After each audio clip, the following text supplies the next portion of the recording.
المجيد. أعوذ بالله السميع العليم من الشيطان الرجيم. بسم الله الرحمن الرحيم.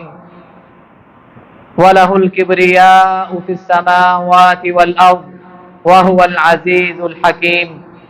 وقال النبي صلى الله عليه وسلم: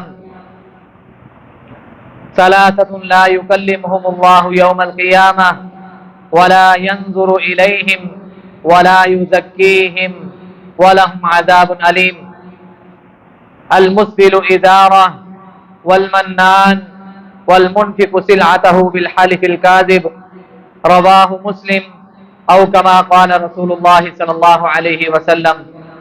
وقال النبي صلى الله عليه وسلم: يحشر المتكبرون يوم القيامة أمثال الذر في صور الرجال يغشاهم الذل في كل مكان فيساقون إلى سجن في جهنم يسمى بولس تعلوهم نار الأنيار يسقون من عصارة أهل النار طيلة الخبال. رواه الترمذي أو كما قال رسول الله صلی اللہ علیہ وسلم. تمام قسم کی تعریفات اس اللہ احکم الحاکمین کی ذات کے لیے جو ہم سب کا خالق ہے، مالک ہے، رازق ہے، داتا ہے، نفع نقصان کا مالک ہے، بگڑیاں بنانے والا ہے، موت و حیات کا مالک ہے، علی کل شیء قدیر ہے. بے شمار لا تعداد انگنت درود و سلام سید الاولین والآخرین، امام مجتبی، امام الرسل، خاتم الانبیاء، آقائے دو جہاں کائنات کے سردار نبی جناب محمد الرسول اللہ صلی اللہ علیہ وآلہ وسلم کی ذات اقدس کے لیے. صاحب اور ساتھیوں، قابل احترام تشریف فرما ماں اور بہنوں، اللہ مالک الانام کا بے حد احسان ہے، اس کا فضل ہے، اس کا شکر ہے اور اس کی خاص عنایت ہے کہ اس اللہ احکم الحاکمین نے ہم سب کو رسول اللہ صلی اللہ علیہ وآلہ وسلم کا امتی ہونے کے ساتھ ساتھ بہترین لوگوں میں شامل ہونے کے ساتھ ساتھ اللہ احکم الحاکمین نے ہمیں توحید پرست لوگوں کے گھروں میں پیدا فرمایا. دعا ہے کہ اللہ احکم الحاکمین ہم سب کو توحید کی سمجھ عطا فرمائے، ہمیں قرآن و حدیث پر اپنی زندگیوں کو قربان کرنے کی، قرآن و حدیث پر اپنی زندگیوں کو گزارنے کی توفیق عطا فرمائے اور اللہ ہماری دنیا اور آخرت دونوں اچھی بنائے. حضرات و سامعین، قرآن مجید کا ایک چھوٹا سا مقام سورۃ الجاثیہ کی ایک چھوٹی سی آیت کا ٹکڑا آپ احباب کے سامنے تلاوت کیا ہے اور رسول اللہ صلی اللہ علیہ وسلم کے دو فرامین آپ احباب کے گوش گزار کیے ہیں.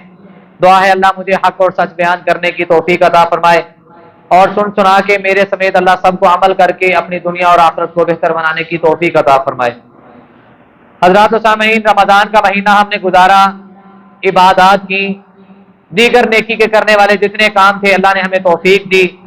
جو کام رب نے ہم سے لینے تھے الحمدللہ ہم نے وہ کام کیے. دعا ہے اللہ اپنی رحمت سے ان کو قبول فرمائے اور ہمیں ہر قسم کے شر سے اللہ اپنی رحمت سے محفوظ فرمائے. تمام قسم کی بھلائیاں اللہ ہم سب کو نصیب فرمائے. تمام قسم کے شرور سے، تمام قسم کے فتنوں سے اللہ اپنی رحمت سے ہم سب کو محفوظ فرمائے. حضرات، رمضان کا مہینہ تھا، نبوت والی زبان کا اعلان ہم نے سنا کہ رب العالمین نے شیاطین کو جگڑ دیا ہے، لیکن جیسے ہی شوال کا چاند نظر آیا رب العالمین نے اس شیطان کو کھول دیا، آزاد کر دیا. اب یہ جو شیطان ہے ہمارا کھلا دشمن ہے. شیطان ہر طرف سے چال چلے گا، ہر طرف سے کوشش کرے گا، کیونکہ اس نے رب العالمین کے روبرو کھڑے ہو کے، رب العالمین کے سامنے کھڑے ہو کے اس نے وعدہ کیا تھا، اس نے اقرار کیا تھا کہ اے اللہ تو نے مجھے دھتکار دیا ہے، تو نے مجھے لعنتی بنا دیا ہے، تو نے مجھے دھتکار دیا، تو نے مجھے ٹھوکر مار دی، تو نے مجھے مردود بنا دیا. اب میں تیرے بندوں کو گمراہ کروں گا. لَأُغْوِيَنَّهُمْ أَجْمَعِينَ، میں ان سارے کے سارے بندوں کو گمراہ کروں گا. میں ان کے آگے سے آؤں گا، ان کے پیچھے سے آؤں گا، ان کے دائیں سے وار کروں گا، ان کے بائیں سے وار کروں گا، اوپر نیچے سے وار کروں گا. گویا کہ ہر جانب سے میں ان کے لیے اپنی چالیں بچھاؤں گا، اپنے جال بچھاؤں گا اور میں اپنے ساتھ ساتھ ان کو بھی جہنم کے اندر لے کے جاؤں گا. حضرات، وہ سارے کے سارے اس کے کارنامے، اس کے منصوبے، اس کی تدبیریں، اس کی چالیں اور اس کی مکاریاں جو وہ لوگوں کو پھنسانے کے لیے، لوگوں کو اپنے ساتھ گمراہ کرنے کے لیے اور لوگوں کو اپنے ساتھ جہنم کے راستے پر چلانے کے لیے، کیونکہ اس نے رب سے وعدہ کیا ہے اور وہ اپنے وعدے کے مطابق سارے کام کر رہا ہے، ان سارے کاموں میں ایک کام آج ایسا ہے جس کا آج میں اور آپ سبق سیکھنے کے لیے اور سبق سکھانے کے لیے یہاں پہ جمع ہوئے ہیں، وہ ہے تکبر۔ کیا ہے؟ تکبر۔ میں نے رمضان میں یہ باتیں کی ہیں، اس نے میرے ذہن میں فطور ڈال دیا، تو نے بڑی باتیں کر لی، اس نے مجھے دوسروں سے بڑا بنانے کی کوشش کر دی کہ تو نے بڑے اچھے اچھے کام کر لیے، اب تیرے لیول پہ تو کوئی پہنچ ہی نہیں سکتا۔ جس طرح کی عبادات تو نے کی، جس طرح کے خشوع خضوع کے ساتھ روزہ تو نے گزارا، جس طرح کا قیام اللیل تو نے کیا، جس طرح کی قرآن کی تلاوت تو نے کی، جس طرح قرآن تو نے پڑھا یا پڑھایا، جس طرح قرآن تو نے سنا یا سنایا، دیگر نیکی کے جتنے بھی کام ہیں جو انسان نے کیے ہیں، یہ شیطان اس کے ذہن میں آ کے جو کام اس نے نیک کیے تھے انہی نیک کاموں کو مد نظر رکھتے ہوئے، انہی نیک کاموں کو اس کے سامنے رکھتے ہوئے ان کاموں کو بڑا بنا کے اس انسان کے ذہن میں یہ فطور ڈالے گا، اور اس فطور کے ذریعے سے اس انسان کو تکبر کرنے پر مجبور کرے گا کہ تیرے جیسا تو کوئی ہے ہی نہیں، جس طرح کا تو ہے تجھ سے افضل، تجھ سے اعلیٰ ہے ہی کوئی نہیں، تجھ سے نیک ہے ہی کوئی نہیں، تو نے یہ کام کیے۔ لوگ تو سوئے ہوئے تھے، لوگ اپنے کام کاج میں مصروف تھے، لوگ اپنی ضروریات میں، اپنے کام کاج میں، اپنے کاروبار میں، اپنی دکان میں، اپنی فیکٹریوں میں اور اپنی زندگی کی مشغولیات میں انہوں نے اپنے آپ کو مصروف اور مشغول اور مگن رکھا ہوا تھا، تو نے تو کٹ آف کر دیا سب چیزوں سے، اپنے آپ کو صرف اور صرف اللہ کی رضا کے لیے اور اپنے آپ کو دین کے ساتھ، قرآن کے ساتھ، مساجد کے ساتھ جوڑ کے رکھا۔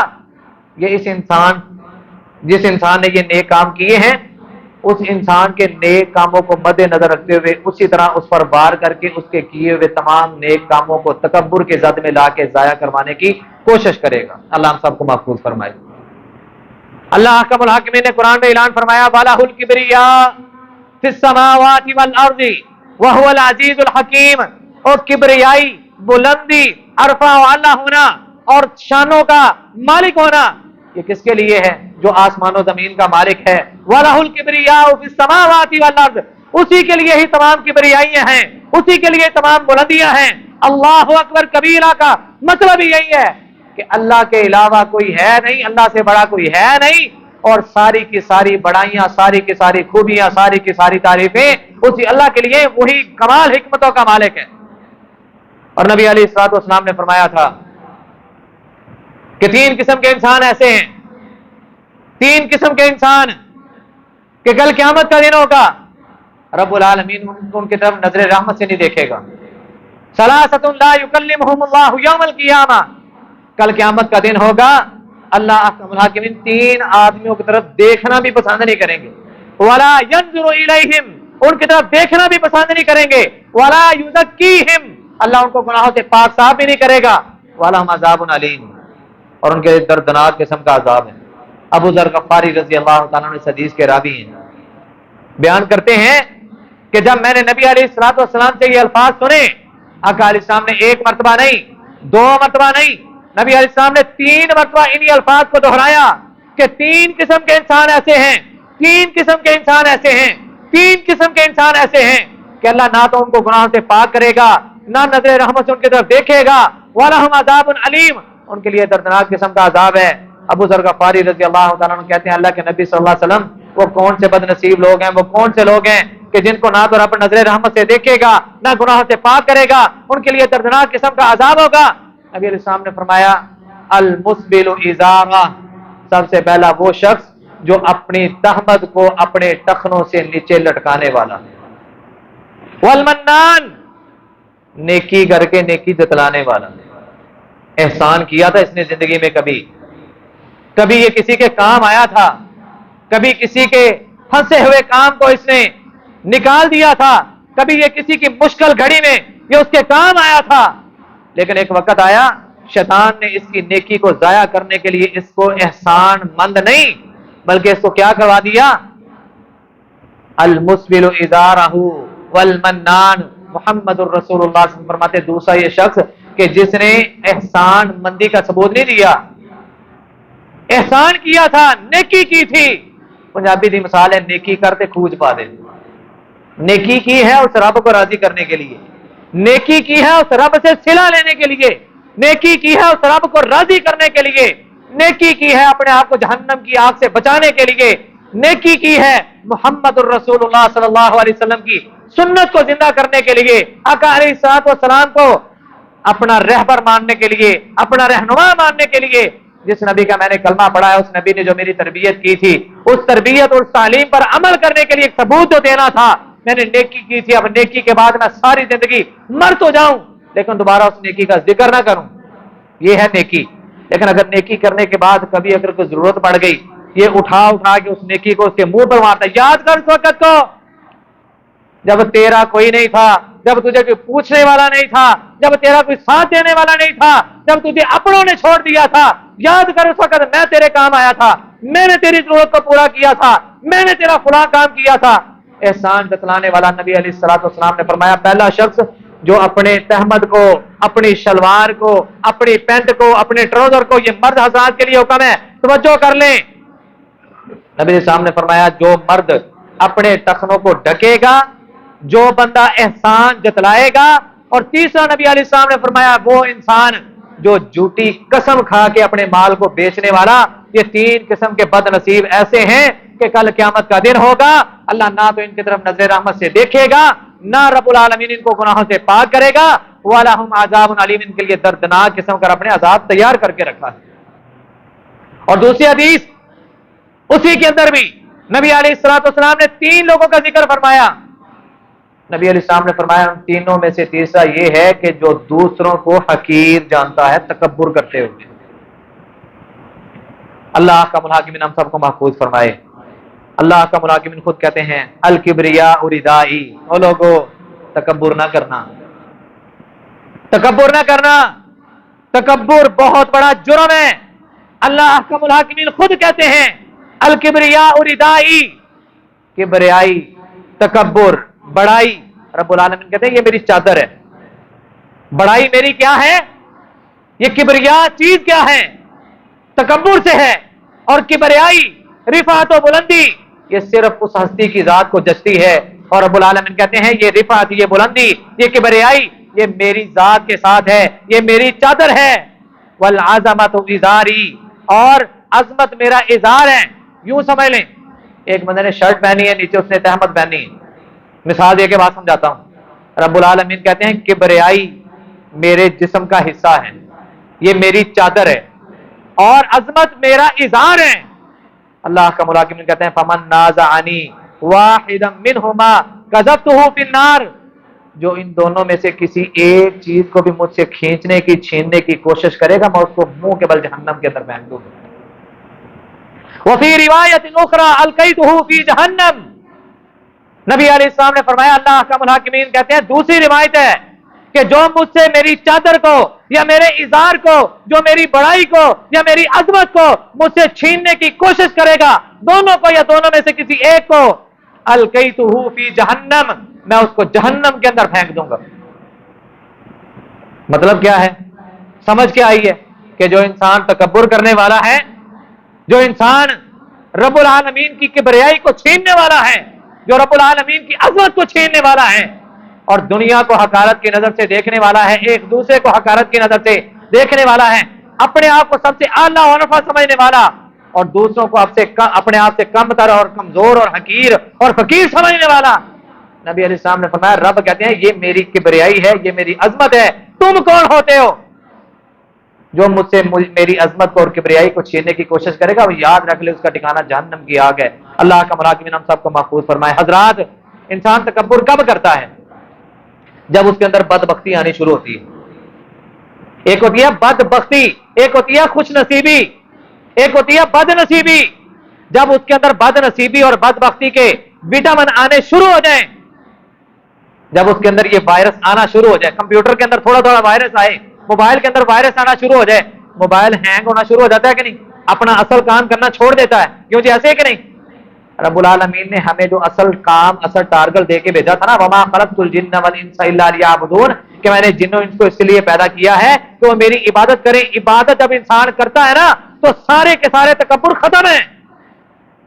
یہ انسان کا سر ہی ہے نا جو پورے وجود سے رب نے اوپر رکھا ہے، اس اپنے سر کو زمین پر رگڑ دیتا ہے اپنے رب کے سامنے، اے اللہ یہ میرا سر، یہ عزت والا سر، یہ عرفہ سر، یہ اعلیٰ سر، یہ بلند سر، میرے پورے وجود کے اوپر جس کو تو نے تاج بنا کے رکھ دیا، اللہ میں نے کسی کے سامنے نہیں جھکایا، تیرے سامنے اپنے آپ کو حقیر فقیر مجرم پاپی بنا کے پیش کر دیا ہے، اپنے سر کو تیرے سامنے رکھ دیا ہے، جھکا دیا ہے، اللہ مجھے معاف کر دے۔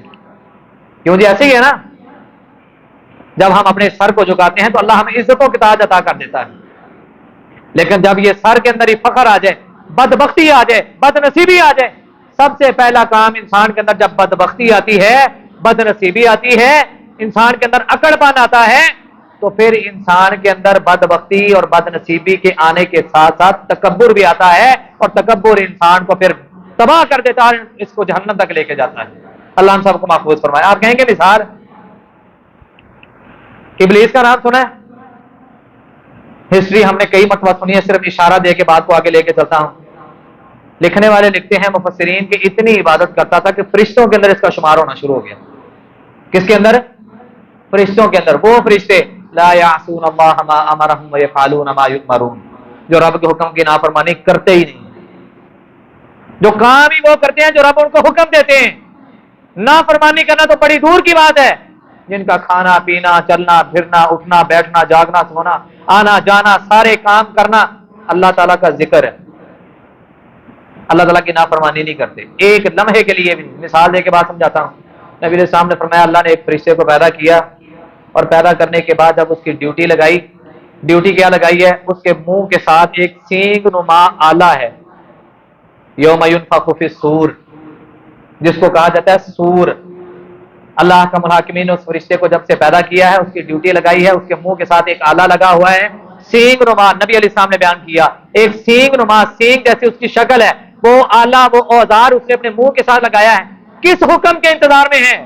وہ اسی حکم کے انتظار میں ہے کہ کب مجھے رب کا حکم آئے اور میں اس میں پھونک مار دوں، جس کو قرآن نے کہا یوم ینفخ فی الصور، جب ہم پہلا سور پھونکیں گے، فصعق من فی السماوات ومن فی الارض، پھر سارا کا سارا زمین میں جو کچھ ہے سب کچھ گر پڑے گا، سب کچھ ختم ہو جائے گا۔ بات سمجھ آ گئی؟ فرشتے رب کے حکم کی نافرمانی نہیں کرتے، اس کا شمار فرشتوں میں ہونا شروع ہو گیا۔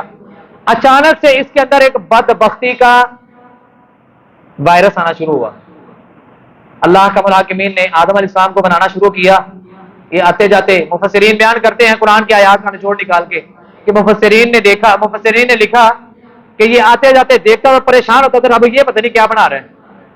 قصہ مختصر، آدم علیہ السلام کو رب نے پیدا کیا، فرشتوں کے سامنے کیا، اور آدم علیہ السلام کو فرشتوں سے اعلیٰ اور افضل کرنے کے لیے رب العالمین نے کچھ چیزوں کے نام پہلے سکھا دیے جو کہ فرشتوں کے علم میں نہیں تھے۔ وعلم آدم الاسماء كلها ثم عرضهم على الملائكة فقال انبئوني باسماء هؤلاء ان كنتم صادقين۔ اور فرشتوں تم کہتے تھے کہ کیا ضرورت ہے کہ انسان بنانے کی، میں نے اب ایک انسان بنا دیا ہے، اب دیکھیں رب انسان کو اب فرشتوں سے کیسے افضل اور اعلیٰ کر رہا ہے۔ فرشتوں سے کہا بتاؤ انبئوني باسماء هؤلاء، ان چیزوں کے نام بتاؤ، ان چیزوں کے نام بتاؤ۔ انہوں نے کہا ہمیں تو کوئی علم نہیں ہے، سبحانک لا علم لنا الا ما علمتنا انک انت العلیم الحکیم، اللہ تو پاک ہے، ہمیں ان ساری چیزوں کا علم نہیں ہے۔ یا آدم انبئہم باسمائہم، اے آدم ان ساری چیزوں کے نام بتاؤ۔ فلما انبأہم باسمائہم، آدم علیہ السلام نے اللہ کے حکم سے جب ان ساری چیزوں کے نام بتا دیے، اللہ کہتے ہیں الم اقل لکم انی اعلم غیب السماوات والارض، کیا میں نے نہیں کہا تھا کہ میں ہی آسمانوں اور زمین کے غیب کو جانتا ہوں، میں تم لوگوں سے زیادہ جانتا ہوں۔ یہاں پہ دوسرا مقام آیا، اللہ کا الحاکمین نے اس انسان کو فرشتوں سے افضل اور اعلیٰ کرنے کے لیے یہاں پہ تعظیمی سجدہ کرنے کا حکم دیا۔ انہی فرشتوں کے اندر یہ شیطان ابلیس بھی موجود تھا۔ میں بات ساری اس لیے کر رہا ہوں تاکہ ہمارے ذہن کھل جائیں بات کو سمجھنے کے لیے کہ جب انسان کے اندر بدبختی کا مادہ آتا ہے، جب انسان کے اندر بدبختی کے وائرس آتے ہیں، اس کے بعد انسان تکبر کو اپنا لیتا ہے، تکبر والا مادہ، تکبر والی برائی اس کے اندر آ جاتی ہے۔ اور حضرات اگر یہ انسان تکبر والی زندگی اسی طرح ہی گزار کے بغیر توبہ کے مر جائے تو نبی علیہ الصلوۃ والسلام نے فرمایا اس کا ٹھکانہ جنت نہیں بلکہ جہنم ہوتا ہے۔ اللہ ہم سب کو محفوظ فرمائے۔ رب العالمین کہتے ہیں وَإِذْ قُلْنَا لِلْمَلَائِكَةِ اسْجُدُوا لِآدَمَ فَسَجَدُوا إِلَّا إِبْلِيسَ أَبَىٰ وَاسْتَكْبَرَ وَكَانَ مِنَ الْكَافِرِينَ، ہم نے کہا فرشتوں آدم کو سجدہ کرو، سب نے سجدہ کر لیا، الا ابلیس، سوائے وجہ ابا واستکبر، انکار کیا۔ یہ انکار کرنے کی وجہ کیا ہے؟ بدبختی آ گئی۔